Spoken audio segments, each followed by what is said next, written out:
Hemos sabido también que el amor hacia la mujer de carne guarda relación con el proceso del arquetipo dama. Y, por último, dijimos que el vídeo occidental, en la mayoría de los casos, padece tal confusión que es muy posible ignore su propia capacidad de amar y, con ello, ignore también cuándo corresponde seguir la vía tántrica. En este caso, la conclusión de la prueba de familia es definitiva, pues la misma le indicará si debe seguir amando a la mujer de carne o ya está en condiciones de amar a Kali. Ya sabemos lo que se espera de ella. Ahora debemos conocer en qué consiste la prueba de familia. Ante todo, digamos que dicha prueba es absolutamente personal, desde el momento que apunta a reforzar la individualidad del Virya, y, por eso, tiene que ser practicada por cada uno en particular, cualquiera sea su situación familiar, desde el Virya que está solo en el mundo hasta aquel que es un retoño de una familia prolífica. Todos deben partir del principio de que la prueba solo le interesa a él, es personal, interior y hasta secreta. Solamente con tales condiciones de intimidad y respeto por sí mismo puede afrontarse la prueba con posibilidades de éxito. Por otra parte, hay que dejar en claro desde el principio que la prueba de familia no es de inspiración moral, es decir, no salva ni condena a nadie. Solo determina el grado de dependencia existente con respecto a los procesos arquetípicos y posibilita, en todo caso, reducir tal dependencia. Esta aclaración vale porque nadie más que el Virya podrá evaluar el resultado de su prueba personal, y si el mismo fuese negativo, queremos anticipar que de nada le valdrá engañarse. Por la vía del tantrismo solo hallará amargura, y es posible que arruine su salud y la de su pareja. Presentemos ahora la prueba de familia. Todo Virya que intente esta prueba debe comenzar por una indagación preliminar. ¿Cuál es mi familia? Apuntando a conocer de dónde procede su linaje hiperbóreo. La sabiduría hiperbórea aporta dos leyes que deben ser contempladas al dar la respuesta. Primera ley. La herencia hiperbórea de la sangre pura se transmite por vía materna. Esta herencia puede fácilmente anular el proceso del arquetipo familiar de la estirpe materna. La respuesta a la indagación por la familia arranca en primer término, entonces, por el linaje materno. Segunda ley. Los arquetipos familiares transmiten sus rasgos por herencia genética. Si la herencia hiperbórea de la madre es fuerte, predominará la herencia genética paterna y, por lo tanto, el arquetipo familiar del linaje paterno será quien domine en la intensidad del proceso. Pero si la herencia hiperbórea materna es débil, entonces las herencias genéticas de ambos padres están repartidas, tal como enseña la genética. Al indagar por la familia, de acuerdo a la segunda ley, figurará el linaje paterno en segundo término. La indagación, considerando estas dos leyes, debe referirse en un principio solamente a los familiares que han vivido o viven contemporáneamente con la propia generación, especialmente los parientes cercanos, aquellos con los que se ha convivido y que más fuertemente nos han influido o afectado. En segundo lugar, después de esta determinación, la indagación caerá sobre los antepasados, pero solo si se ha sorteado la prueba de familia con los parientes contemporáneos. Cuando se ha respondido a la indagación y se tiene bien presente cuáles son los parientes a quienes se va a referir la prueba, debe afrontarse esta con la mente puesta en el concepto de que cada pariente es efectivamente otra expresión del arquetipo familiar. Si no se ha comprendido esta simple verdad o no se la acepta, es inútil intentar la prueba. Cumplida la indagación preliminar y teniendo presente el concepto apuntado, puede efectuarse la prueba de familia. Ella consiste en localizar las relaciones externas que nos vinculan con nuestros parientes. Una manera de describir la operación de la prueba sería decir que se trata de interrogar sobre dichas relaciones externas, pero ello no es del todo exacto. Antes bien, se trata de disponer la mente para conocer cuáles son las relaciones cuestionadas. Si tenemos en claro qué es lo que deseamos conocer, la respuesta brotará inmediatamente en nuestra conciencia, sin necesidad de recurrir a razonamientos o planteos lógicos. Para tener en claro qué es lo que deseamos conocer, podemos recurrir a los siguientes conceptos. A. Por relación externa, nos referimos a las de orden afectivo, sentimentales o emocionales, estando excluidas en una primera consideración aquellas relaciones puramente noseológicas, que proceden de saber que el árbol genealógico es un hecho fáctico. En otras palabras, todos sabemos qué es un tío, un padre, un hermano o un primo. No nos referimos a tales relaciones estructurales al considerar a nuestro tío, padre, hermano o primo, sino a lo que sentimos por ellos. B. Toda carga afectiva es, evidentemente, un contenido interno, propio de la esfera psíquica.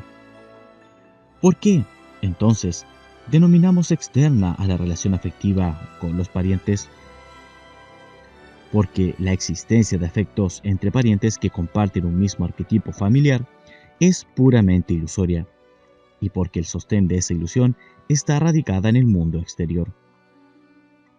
Debemos distinguir, pues, entre los verdaderos afectos que sentimos hacia otras personas o cosas y la relación afectiva externa que creemos experimentar por nuestros parientes de sangre.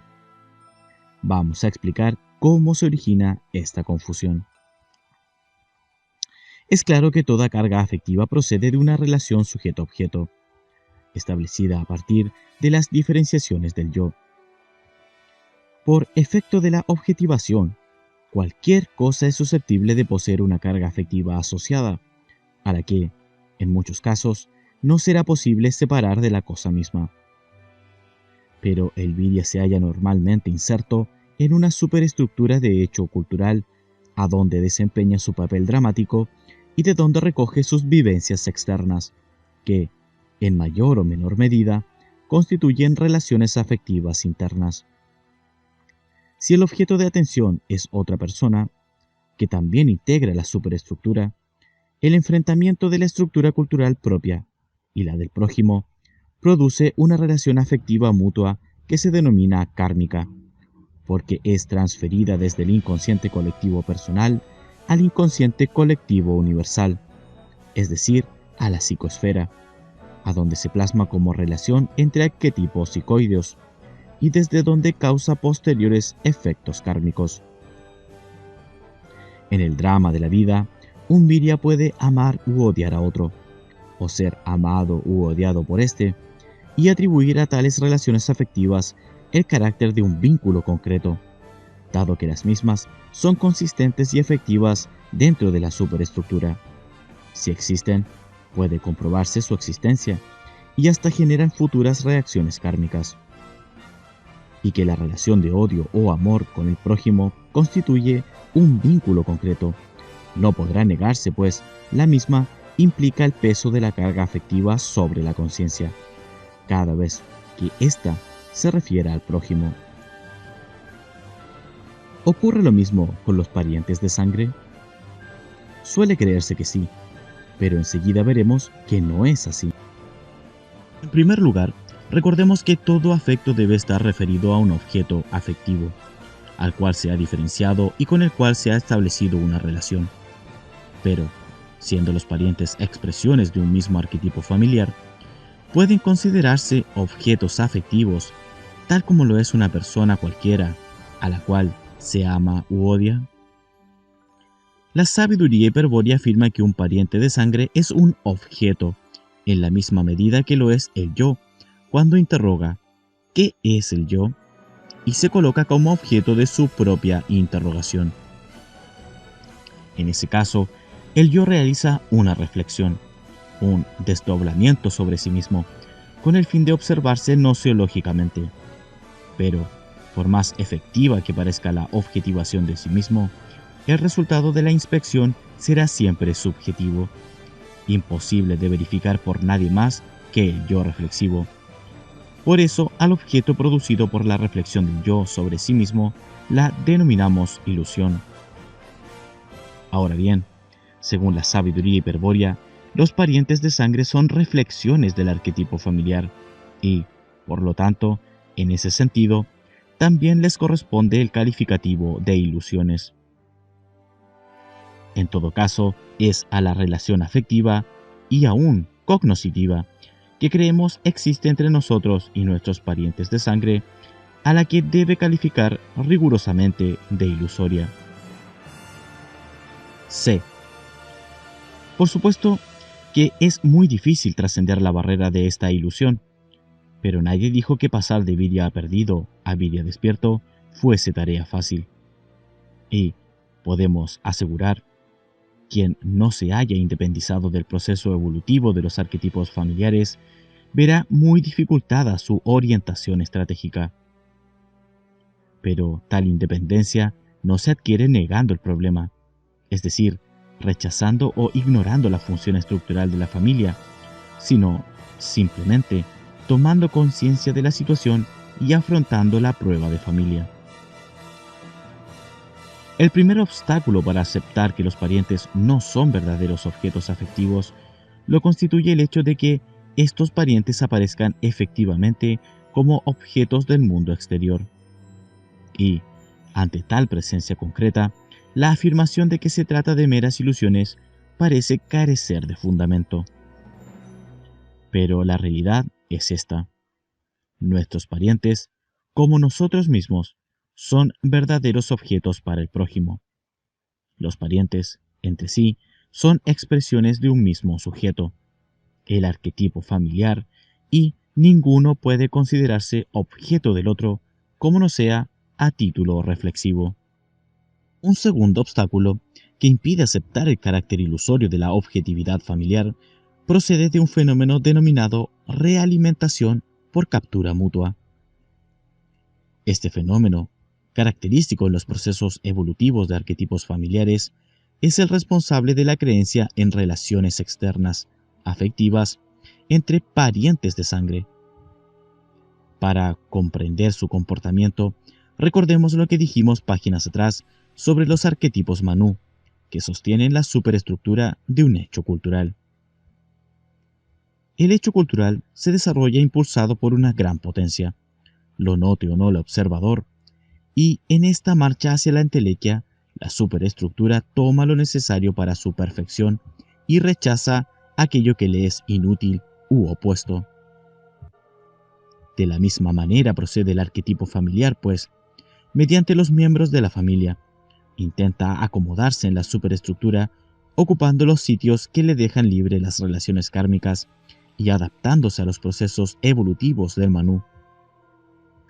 Es así como los parientes vienen a desempeñar un papel determinado en el drama de la vida, del que no se deben apartar bajo pena de ser excluidos de la superestructura, lo que implicaría que el arquetipo familiar dejase de evolucionar a través de los parientes expulsados o desencarnados. Para cumplir con sus papeles determinados, los parientes no tienen que sospechar que todos son expresiones de un único arquetipo y, por el contrario, deben establecer relaciones externas entre sí, a menudo apasionadas y dramáticas, según convenga a las direcciones kármicas de las superestructuras. Con el fin de afirmar a los parientes en sus papeles y de confirmar la ilusión de sus existencias objetivas y diferentes, el arquetipo familiar produce el fenómeno de la realimentación por captura mutua. Ya sabemos cómo se produce la captura. Al enfrentar la estructura cultural propia con la superestructura, para conocer los arquetipos psicoideos que sostienen a los objetos culturales externos, modifican el relieve de los mismos, favoreciendo la proyección sobre los objetos exteriores de las premisas culturales interiores. Por eso todo acto cognoscitivo de un objeto exterior es en realidad el reconocimiento o conciencialización de un objeto interior proyectado en el mundo. Allí comienza la captura, pues la exteriorización de los objetos interiores implica la participación en los procesos evolutivos de la superestructura, su integración al hecho cultural. Este efecto es buscado por los arquetipos psicoideos para obtener la energía que emplean en su desenvolvimiento. En resumen, los arquetipos psicoideos se alimentan, toman energía para su evolución de las estructuras culturales, los viryas, que logran capturar en la superestructura. La captura mutua se produce cuando dos parientes se enfrentan, en el marco dramático de una superestructura, sus estructuras culturales con el fin de tomar conocimiento recíproco de sí mismos. Aquí, el arquetipo familiar, que es psicoideo, efectúa una doble captura por ser ambos parientes expresiones de su propio proceso evolutivo. Supongamos que los parientes son Mengano y su hermano Perengano. Mengano mira a Perengano como objeto cultural y proyecta sobre él una imagen interior. Pero ha sido el arquetipo familiar mutuo quien adaptó a Perengano, como al espejito de la alegoría, para recibir la proyección efectuada por Mengano, y lo hace con criterio kármico, para que la relación externa establecida entre Mengano y Perengano se adapte al drama de la vida, o sea, al proceso Manú de la superestructura. Mengano reconoce que es odio lo que siente por Perengano. Esa relación hace posible que la mayor potencia de un objeto, Perengano, integrado en la superestructura, capture a la estructura cultural de Mengano en el proceso del arquetipo psicoideo que evoluciona en el objeto. Producida la captura, todo arquetipo se alimenta de energía tomada del sujeto capturado. Pero en este caso, el arquetipo que sostiene al objeto, Perengano, sostiene también al objeto Mengano, y la energía que toma de Mengano para desarrollar la entelequia de Perengano es su propia energía realimentada. Si consideramos que Perengano ha mirado también a Mengano como objeto cultural y de ese examen concluye que experimenta piedad, podremos comprender que, recíprocamente, el arquetipo familiar realimentará energía de Perengano hacia el proceso evolutivo de Mengano. Ha ocurrido, entonces, un fenómeno de realimentación por captura mutua, el cual tiene el fin de crear entre los parientes la ilusión de las relaciones externas afectivas.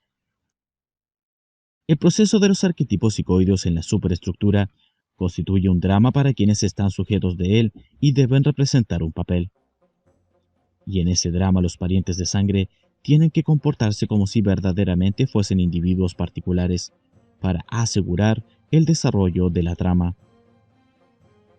Por eso, ignoran que todos son uno y creen que entre ellos existen verdaderas relaciones afectivas.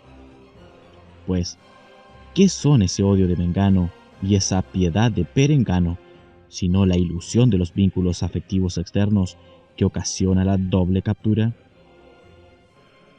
Es como si alguien ordenase a su mano izquierda que pegue a su mano derecha, y un testigo, que viese solamente las manos, afirmase que la mano izquierda agrede a la derecha.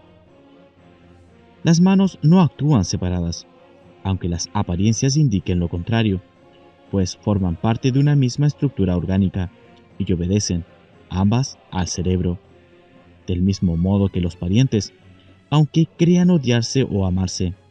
No actúan separados, pues forman parte de una misma superestructura familiar y obedecen, todos, al proceso del arquetipo familiar. D.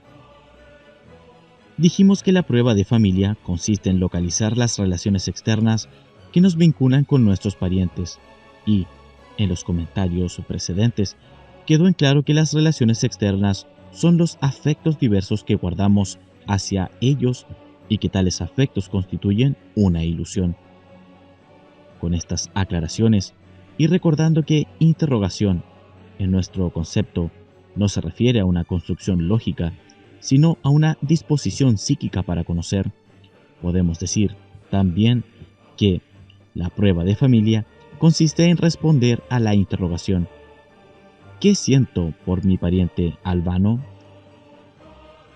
En forma de interrogación quizá resulte más accesible la prueba de familia al occidental habituado a pensar racionalmente, siempre y cuando se recuerde que la interrogación apunta a averiguar la existencia de las relaciones externas. E. Teniendo en cuenta lo que dicen la primera y segunda ley, puede afrontarse la prueba de familia interrogándose sobre los parientes seleccionados en la indagación preliminar, es decir, los contemporáneos. El procedimiento de la prueba es el siguiente. Pregunta: ¿qué siento por tío Albano? Respuesta: odio o amor, o cariño, etc., o una suma indefinible de afectos. No importa en principio la calidad del afecto. Si existe un afecto de cualquier tipo, significa que el proceso arquetípico ha establecido ilusoriamente una relación kármica. En ese caso, el Virya no debe seguir adelante con el tantrismo y debe tener cuidado al emprender las otras vías de liberación hiperbóreas, pues aún no está preparado para iniciar la búsqueda del centro. F.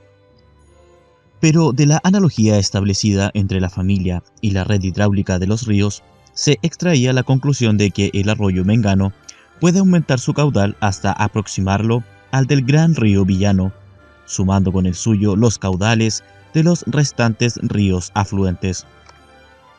Esta conclusión se traducía analógicamente afirmando que el Virya Mengano podrá purificar su sangre, hasta el grado de igualar a su antepasado hiperbóreo Villano, en la medida en que consiga reintegrar en sí mismo al arquetipo familiar, cuyos pedazos, en la forma de parientes de sangre, están esparcidos por el mundo. Si es posible reintegrar al arquetipo familiar, habrá que comenzar por eliminar aquello que constituye la ilusión de la separación, o sea, las relaciones externas. La prueba de familia permitirá localizar las relaciones afectivas con los parientes. La identificación recíproca hará posible reducirlas. Antes de explicar la manera de reducir las relaciones externas, haremos una advertencia. Comprendemos que resultará difícil a muchos viryas que tienen parientes por quienes experimentan sentimientos de desprecio o repugnancia, aceptar que los mismos forman parte de una sola entidad en la cual también están incluidos. Si tal fuese el caso del virya perdido, quien al afrontar la prueba de familia descubre que todo un universo de pasiones le liga con sus parientes de sangre, a él le dice la sabiduría hiperbórea que nada le impide continuar evolucionando dentro del plan del demiurgo. Si sus pasiones le atan a la ilusión y no se siente capaz de superarlas, inútil es que aguce el oído, pues jamás escuchará el canto de los Siddhas, ni su espíritu acudirá desde el origen en el recuerdo de sangre. La sabiduría hiperbórea, por otra parte, no impulsa al virya a que deje de sentir afectos por sus parientes, sino, por el contrario, le aconseja aceptar la amarga realidad de que ellos forman parte de él mismo y de que es un deber reintegrarlos a sí mismo por la identificación recíproca.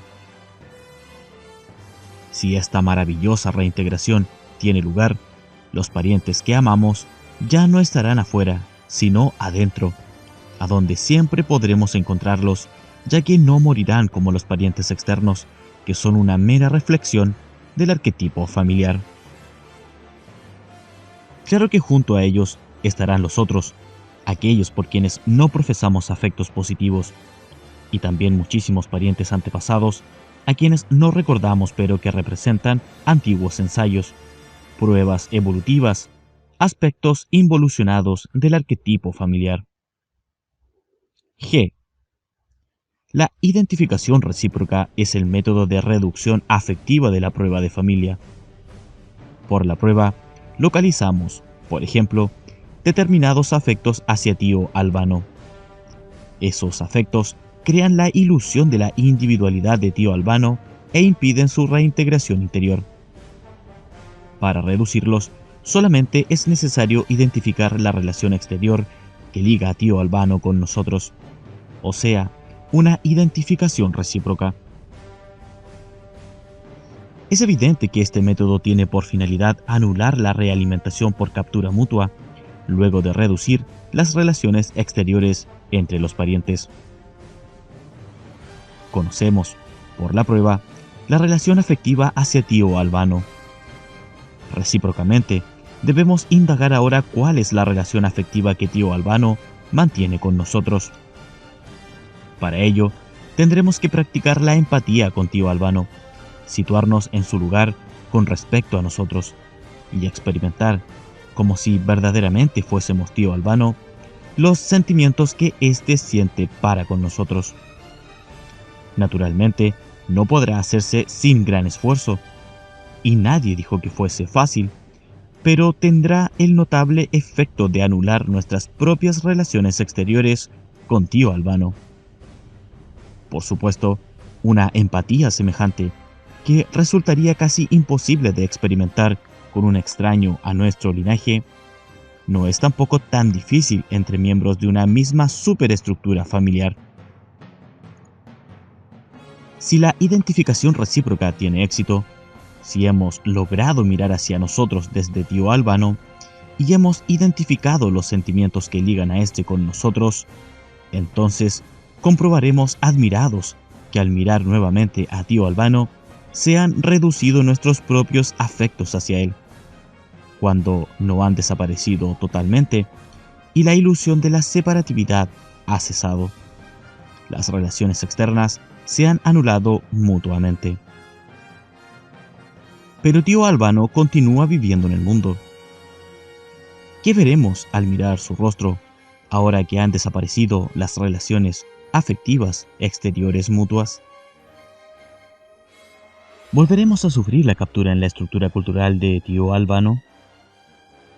No se volverá a producir la captura, porque no hay diferencia entre tío Albano exterior y tío Albano interior, o, si se quiere, hay identidad arquetípica entre nosotros y él.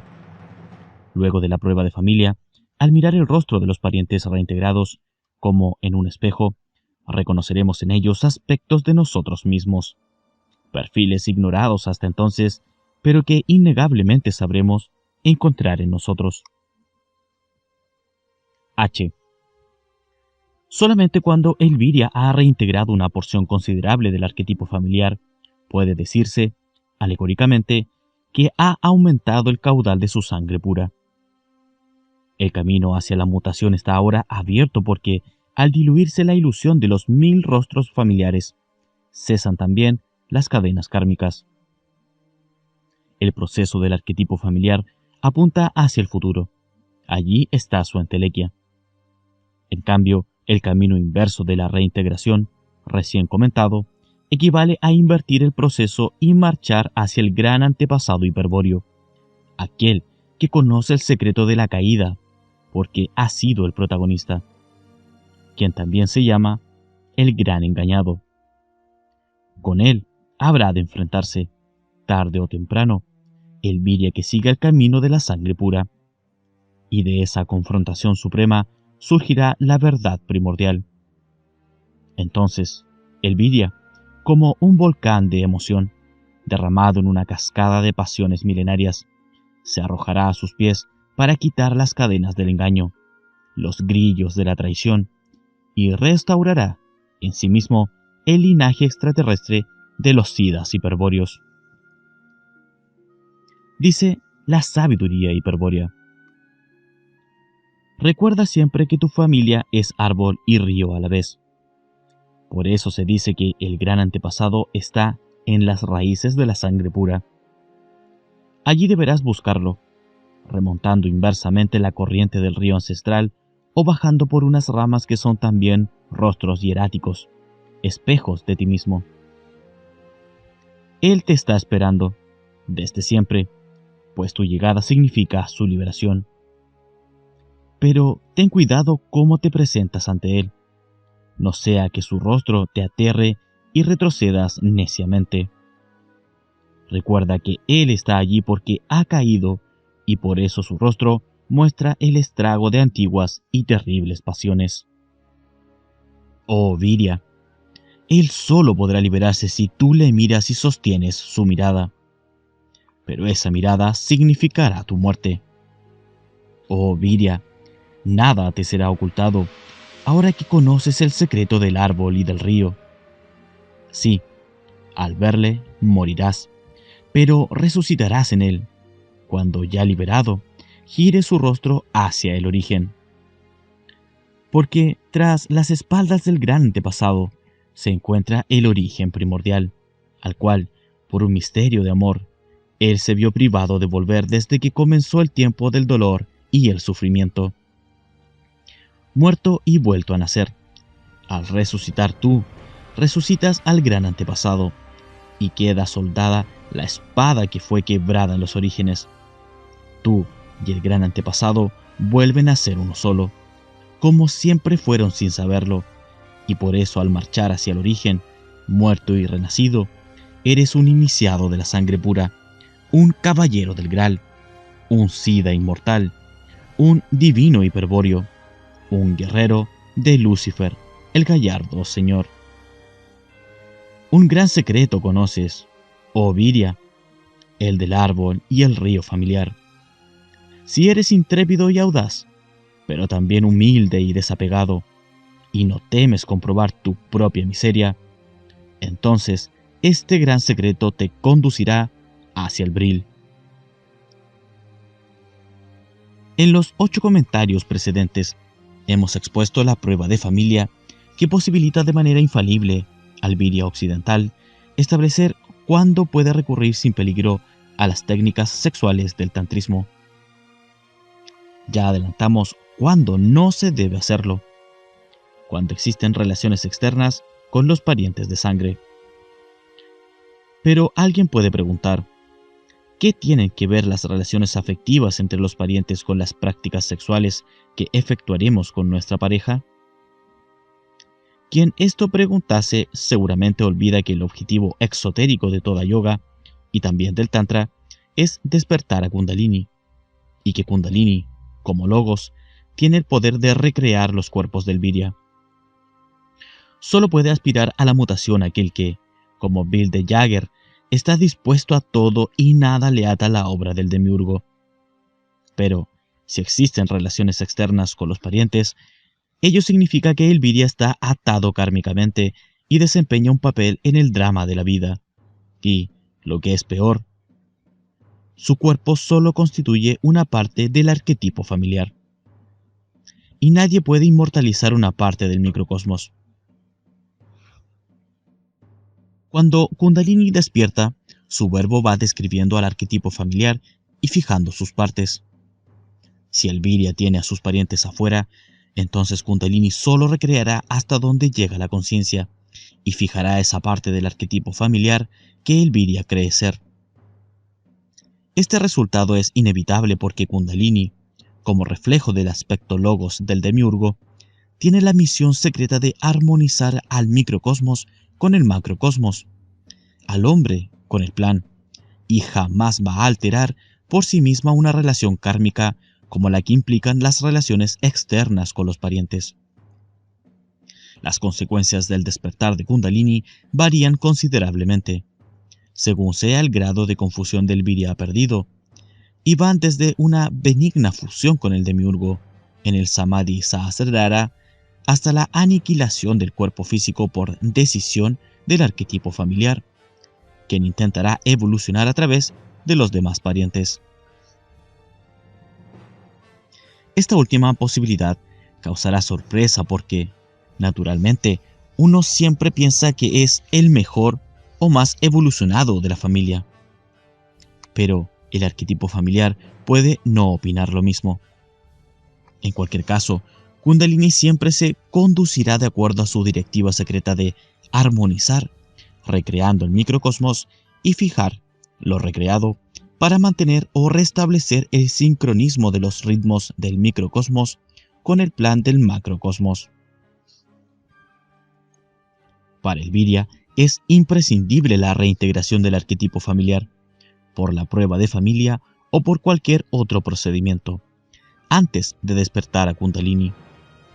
Pero se dirá, vamos, entonces, a realizar en nosotros la entelequia del arquetipo familiar.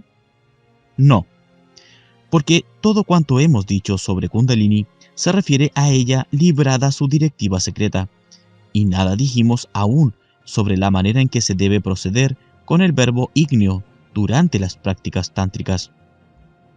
El propósito de despertar a Kundalini es solo una acción táctica, un medio para concretar el objetivo estratégico del retorno al origen, tal como enseña la sabiduría hiperbórea a todo Virya Sadhaka.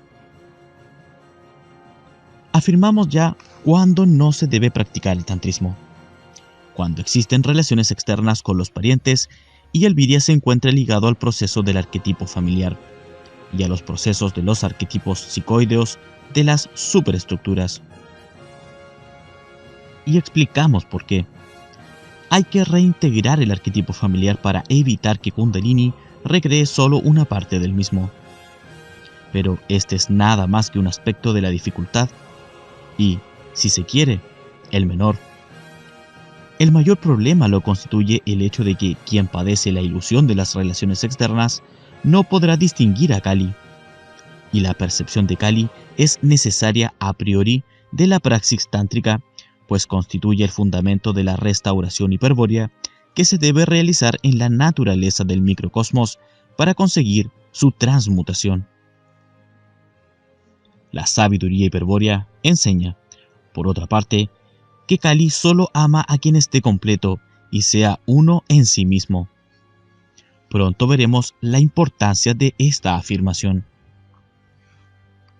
Hay un tercer aspecto de la dificultad para orientarse de padecer relaciones exteriores, que es el siguiente. El Virya que ama u odia a sus parientes está propenso a amar con el corazón a la mujer de carne, es decir, a contribuir al proceso del arquetipo Dhamma. Esta propensión proviene fundamentalmente de las relaciones kármicas, que determinan el tipo de la pareja destinada, de la confusión sanguínea que ha ocasionado el olvido de la mujer hiperbórea y de la partición del arquetipo familiar, que impide distinguir a Kali. Hasta aquí hemos revisado con cierta profundidad cuándo no se debe practicar el tantrismo. Veamos ahora cuándo es posible hacerlo, y también, pregunta que estaba pendiente, ¿para qué? Supongamos que el Virya Mengano ha conseguido reintegrar en sí al arquetipo familiar, eliminando por identificación recíproca a las relaciones externas, es decir, a los afectos ilusorios que mantenían a los parientes afuera. Ha hecho esto, pero aún no ha remontado inversamente la corriente de la sangre pura para llegar hasta el gran antepasado. Sabe que debe hacerlo rápidamente, pues, al estar completo, el arquetipo familiar acelerará su proceso evolutivo para concretar su entelequia. Estar completo significa haber desatado las ligaduras kármicas, situación que el arquetipo familiar solo va a permitir si se puede continuar evolucionando, pues, en caso contrario, recurrirá a los devas de la muerte para deshacerse del descontrolado Virya. Mengano conoce este riesgo, pero ha elegido la vía tántrica de la mano izquierda para marchar hacia el origen, y por eso se dispone a cumplir el ritual de los 5 desafíos. Mengano es un Virya occidental y su modo de proceder está inspirado en la sabiduría hiperbórea. Por eso, aunque indudablemente tántricos, sus actos se conducen de acuerdo a una simbología más antigua que la de la escuela Kaula, pero adaptada a las circunstancias de Occidente y de su relación con el fin del Kali Yuga. Hay un concepto de la sabiduría hiperbórea que luego desarrollaremos con profundidad, pero que conviene citar ahora, pues justifica este aparente apartamiento de la ortodoxia tántrica y explica, también, las dificultades que tienen los Viryas de Occidente para profesar las filosofías orientales. Es el de geocronía. La geocronia es la propiedad que posee la Tierra de influir sobre el tiempo histórico de los pueblos que habitan determinados lugares. Así resulta que no todas las comunidades humanas se encuentran en la misma relación con respecto al Kali Yuga, sino que la India, por ejemplo, está más lejos del fin de la edad Kali que Europa. Existe todo un camino del Kali Yuga, que comienza en el polo sur y acaba en el polo norte, pero que serpentea en torno del planeta siguiendo ciertas líneas tectónicas, y a este camino nos referimos cuando decimos, por ejemplo, en el siglo IV los germanos avanzan hacia el Kali Yuga, etc. Lo importante ahora es tener en cuenta que el Tantra de la India y el Tíbet, el Kaula y, aún, el Sendero Kula han quedado retrasados con respecto al índice geocrónico de Occidente, pues este se halla más cerca del fin del Kali Yuga que Oriente. Es por eso que en el siglo XX la Thule Gesellschaft desarrolló su propio yoga tántrico, el cual fue empleado internamente en las iniciaciones de la Orden Negra SS. Los conceptos que venimos ofreciendo y los que daremos en relación al supuesto ritual de Mengano proceden de aquella yoga occidental de la Thule Gesellschaft y de la sabiduría hiperbórea. Hemos preferido evitar referencias al Tantra hindú, pues nos perderíamos en aclaraciones y comentarios, ya que los orientales, hoy día, no ven con claridad conceptos tan elementales como este. Si el camino Kula, según declaran los tantras, es la búsqueda de una gnosis absoluta, preguntamos nosotros, ¿cómo pueden creer que el demiurgo Brahma, con quien proponen la fusión del Samadhi, va a permitirlo sin castigo? Los occidentales, en cambio, saben desde hace mucho que la búsqueda del conocimiento, la gnosis, es castigada por los dioses, y lo han expresado en el mito de Prometeo o en el mito de la caída de Adán, de los gnósticos alejandrinos, etc. Hay una gran confusión en el tantrismo actual, y por eso aparece teñido de devoción y ritualismo, lo que desfigura el sentido luciférico y guerrero que debe exhibir en su carácter de vía hiperbórea de liberación para el Kali Yuga.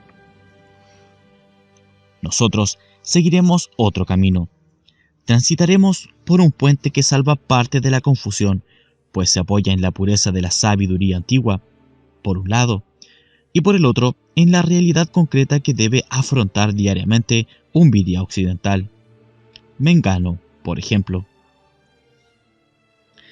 El ritual de los 5 desafíos consiste en tomar vino, comer carne, pescado y germen de trigo, y practicar el coito o maituna.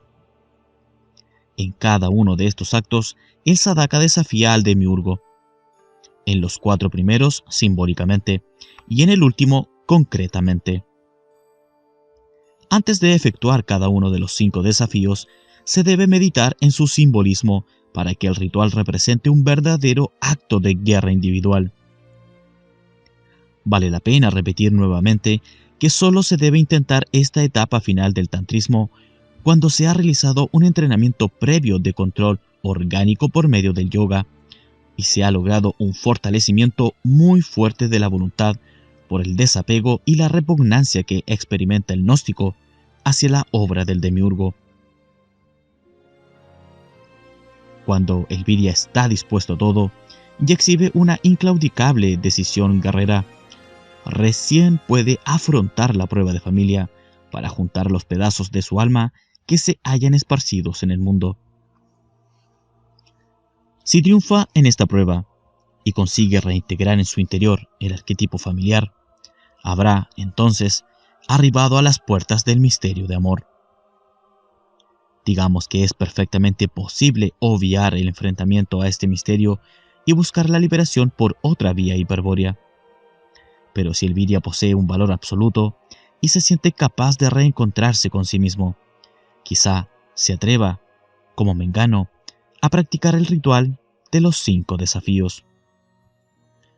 Porque este ritual tiene el objetivo de transmutar el cuerpo del sadhaka, luego de haber completado la reintegración iniciada en la prueba de familia, incorporando al microcosmos los símbolos de la traición primordial. El sentido del ritual es, entonces, incorporar el símbolo que representa cada desafío. Por eso es que se recomienda la más profunda concentración al practicarlo y, por sobre todas las cosas, no experimentar deseos o goces sensuales durante su ejecución.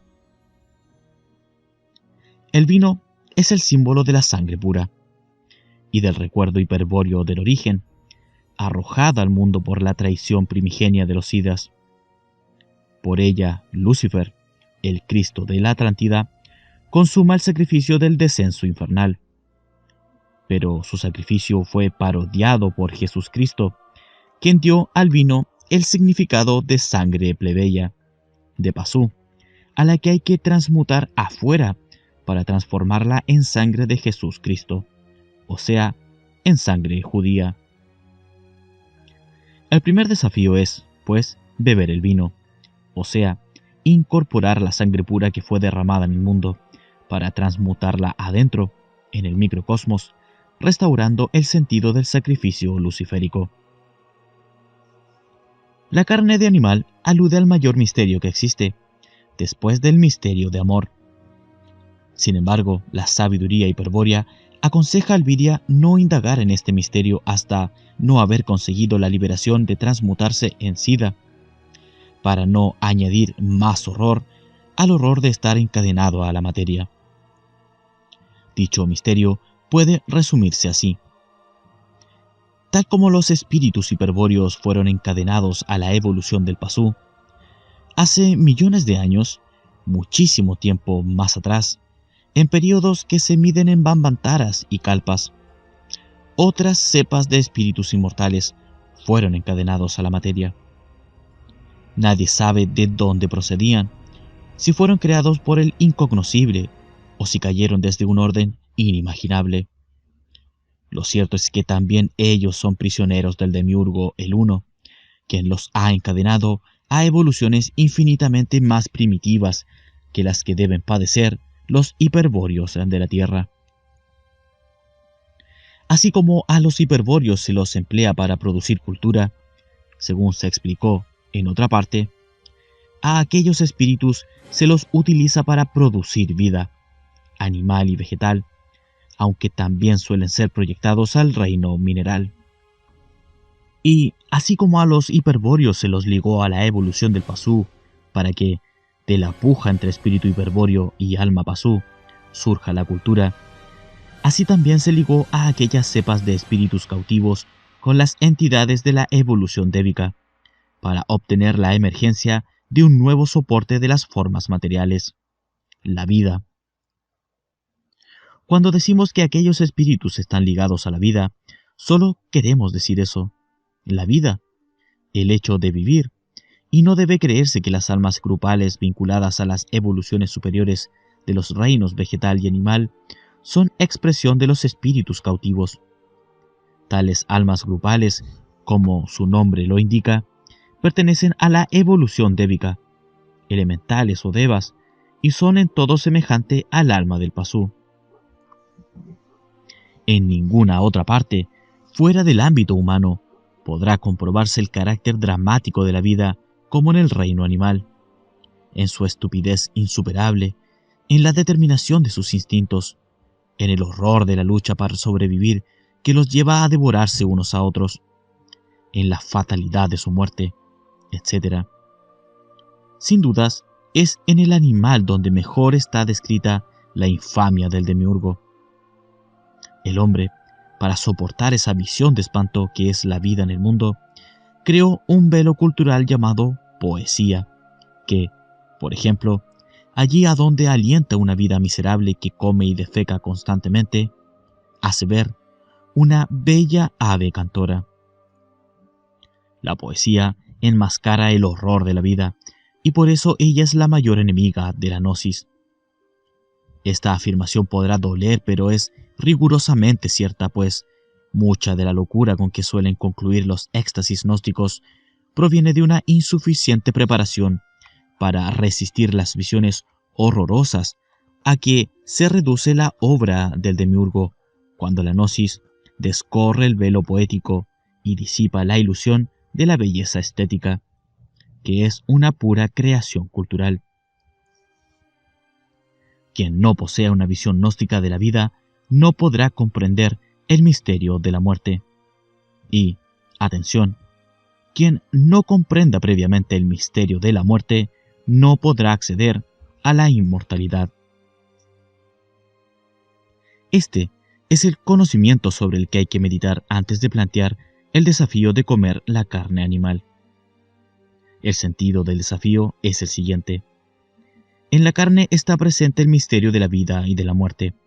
Hay que comprender esto, y la muerte concreta. Al comer la carne se incorpora el símbolo de la muerte al microcosmos y se prepara el cuerpo para la inmortalidad. La inmortalidad implica la resurrección interior del animal sacrificado afuera. Y, cuando el símbolo de la muerte ha sido neutralizado por el mantra de la vida, el cuerpo del vidya, de materia corruptible, se transmuta en braja, la materia incorruptible. El pescado simboliza a la raza terrestre del Pasú, desde su origen en oscuras y antiguas charcas, hasta su fin en la entelequia del arquetipo hebreo Jesús Cristo. Toda la historia del Pasú está escrita en el pez. Al comer el pescado se incorpora al microcosmos un símbolo que es expresión del arquetipo Manú y que tiene la misión de fijar desde adentro los límites del arquetipo familiar. Se debe meditar y comprender el sentido de este desafío en los términos en que está planteado aquí, pues el simbolismo del pez es extremadamente complejo y puede dar lugar a desviaciones intelectuales. Solo haremos notar que la primera de las 10 manifestaciones de Vishnu es como pez, Matsya Avatara, y que el Manú de este Manvantara, Brisvasvata, ha ostentado siempre el signo del pez, tanto en los Vedas, donde recibió este nombre, como en la Mesopotamia, a donde se llamó Oanes, o Dagon, o durante el Imperio Romano cuando se reencarnó como Ictis, pez, en el hebreo Jesús, etc. El germen de trigo representa la palabra del demiurgo, la expresión concreta de su verbo. En el germen, como en cualquier otro vija, hay una potencia que intenta desplegarse a impulso del gran aliento. Por eso el germen debe ser considerado como el símbolo del arquetipo psicoideo al comienzo de la evolución.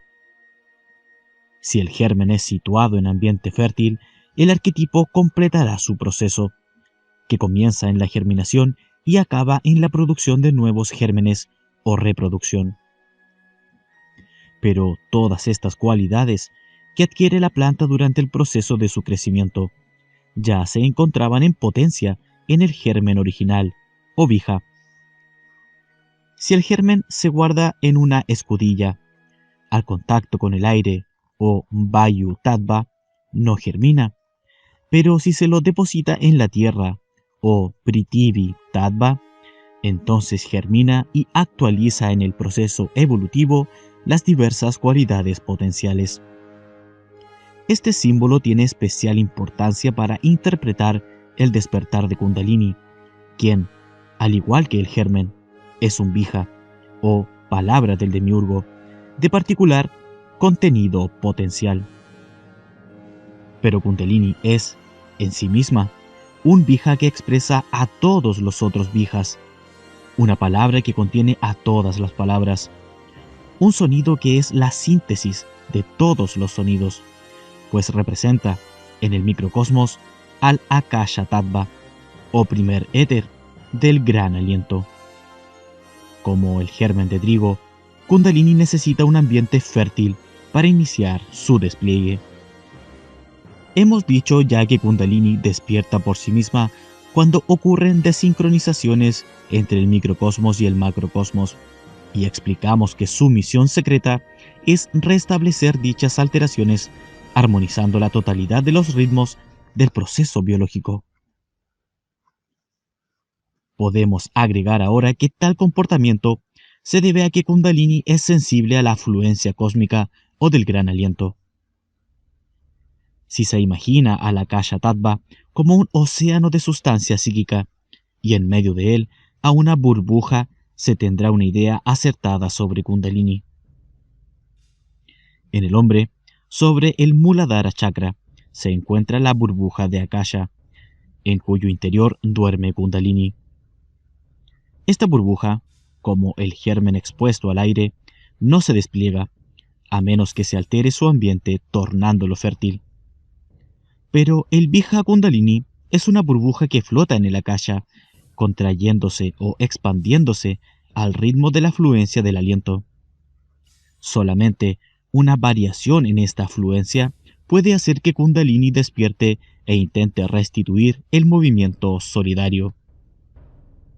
El akasha posee las dimensiones tiempo y espacio y, por lo tanto, alterando dichas dimensiones, es posible despertar a Kundalini. Este es el principio que se emplea en la estrategia hiperbórea.